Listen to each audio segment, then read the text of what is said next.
Well, good morning. Today we have an e-learning day, and I thought I would take you along for the day to show you what an e-learning day, at least in my district, looks like.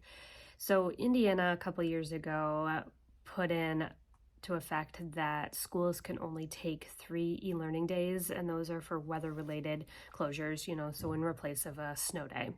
Well, our district, along with several others in the state, are grandfathered into this other program where we can have another scheduled e-learning day or one scheduled e-learning day every month or so many every semester to use as professional development. So that's what today is. Thankfully, today is the last of our scheduled e-learning days for the year because they're pretty much a waste of time. So I just thought that I would take you guys along for the journey so that you can see what an e-learning day looks like. We have office hours from 7:30 to 8:30, and then we've got a training for 3 hours, and then we have lunch and more office hours, and then the afternoon. Not exactly sure what's going on. Our schedule is a little bit confusing, so we may have meetings, we may have time to work. I'm hoping we have time to work because I've got stuff that I need to do. So anyway, I'm gonna get back to work. I just when I got in, I got all my lights turned on, and then I got everything set up in Canvas for my students for e-learning. I already had the assignments created, so it was as simple as just making sure that I had everything linked on the calendar for today. So let me switch the camera view and I'll show you guys what I do with my kids.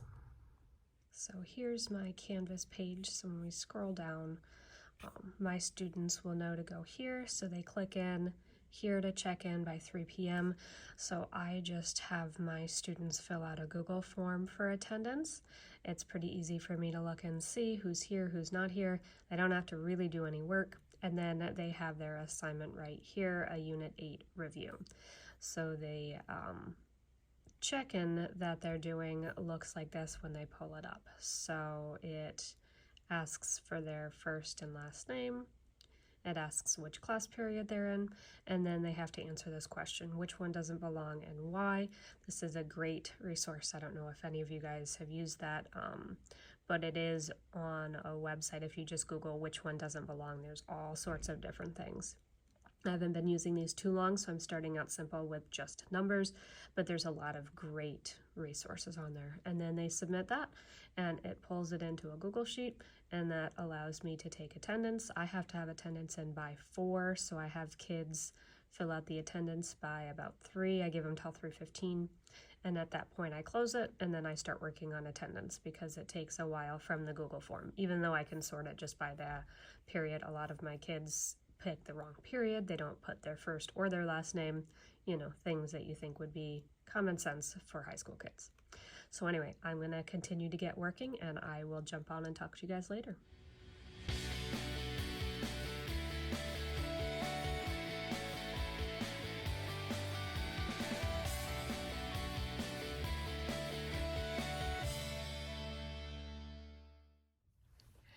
So one of the things that I'm very lucky about with my school is that we have access to a color printer. I didn't for the first 14 years of teaching. We moved over to a new building because the 2 high schools merged together, and so this high school has access to that color copier. So I've been able to make some really awesome bulletin boards this year. So I just downloaded a new one here. This is Testing Encouragement Math Bulletin Board with all TI calculator things, and this is from Miss Crafty math teacher, so I will link her information below so that you can find her. She's got a lot of really awesome bulletin boards. A lot of them are sponsored by the TI calculator, so they've got some fun TI calculator aspect in them. So throughout the day today, I'm going to work on getting all of this stuff cut out, and then our laminator is only turned on Mondays, Wednesdays, and Fridays. So I will try to get to the laminator tomorrow to get these laminated and then work on slowly cutting these out. And I put this up. I know this is geared more towards taking the state tests. Our kids thankfully don't have a state test that they have to take. Very fortunate about that. So I'll probably get this put up closer to finals just as encouragement for their finals. So I'm gonna keep working and I will talk to you guys later.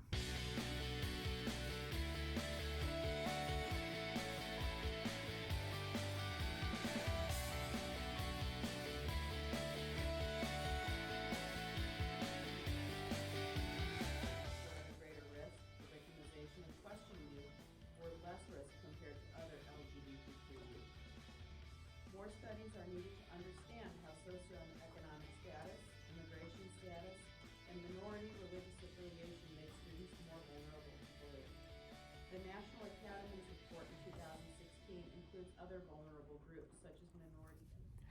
So for e-learning, my pre-calc kids are exploring polar graphs. They're going to use Desmos to do the exploration, and then afterwards they had to create a picture, submit the picture two different ways. They're submitting the picture showing the equations, and then they're removing the equations, removing the grid lines, the axes and everything, and just submitting the graph itself. And then I'm going to use Cricut Joy to use pens to draw out their designs in class on Thursday.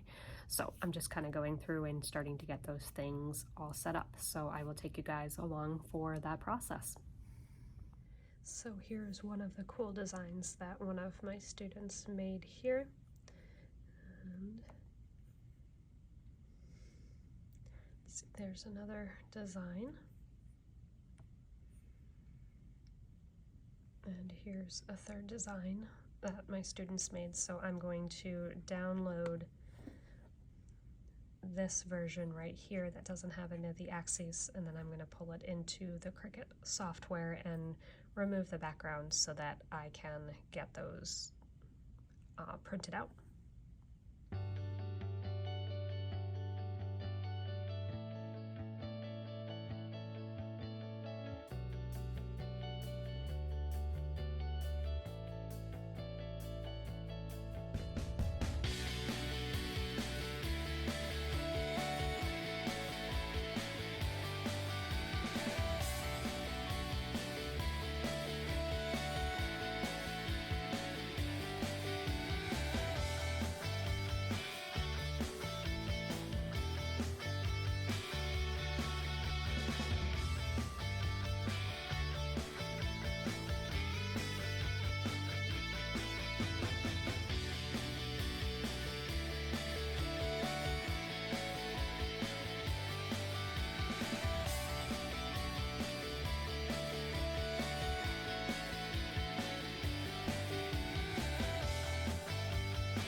So anytime my students need a bunch of supplies for a classwork or a project that they're working on, I always put all of the supplies that they need in a pencil box. So just got cheap ones from Walmart. These have lasted me for 16 years, so they've been great. I did just replace the numbers on these, super excited. I've been using a paint pen for 16 years, and I just used my Cricut Joy to put on some permanent vinyl, and I love the way it looks so far. And you know, I mean, they've been on for a week, but so far they're holding up really well. So what I did was the project that they're going to work on, the stepping stone project this week, they just need a protractor and rulers.